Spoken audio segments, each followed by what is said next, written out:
எல்லாருக்கும் வணக்கம். இன்னைக்கு நம்ம பார்க்க போற தலைப்பு மிதுன ராசி, மிதுன லக்னம். ஜெயம் சப்ஸ்கிரைபர்ஸ் அண்ட் வாட்சஸ்க்கு வந்து ரொம்ப தேங்க் பண்ணியிருக்கேன். இந்த மிதுன ராசி அப்படின்னாலே காலபுருஷனுக்கு 3வது ராசியை வந்து குறிக்குது. இந்த ராசியில இருக்க சிம்பிள் வந்து பாத்தீங்கன்னா 2 பேர் இருக்க மாதிரி இருக்கும். இது வந்து எதை குறிக்குதுன்னா அவங்களோட கருத்தை வந்து குறிக்குது அப்படின்ட்டே சொல்லலாம்.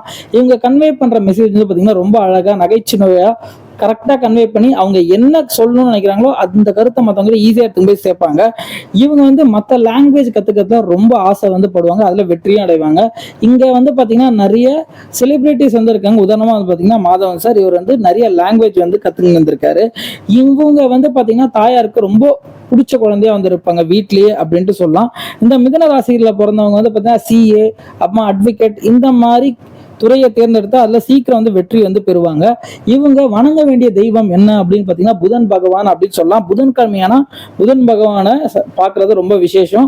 அப்படிலாம் சனிக்கிழமையான ஆஞ்சநேயரை வழிபாடு செய்வது இவங்க வாழ்க்கையில ஒரு நெக்ஸ்ட் ஸ்டெப் என்ன பண்ணலாம் அப்படின்றது வந்து தெரிய வரும். இந்த வீடியோ பிடிச்சிருந்தா லைக் பண்ணுங்க, ஷேர் பண்ணுங்க. ஏதாவது டவுட் இருந்தா நம்ம கமெண்ட் பாக்ஸ்ல வந்து கேளுங்க. சீக்கிரமா உங்களுக்கு வந்து ரிப்ளை பண்ண வந்து ட்ரை பண்றோம். இதே மாதிரி நெக்ஸ்ட் ஒரு வீடியோல பார்ப்போம். நன்றி, வணக்கம், தேங்க்யூ.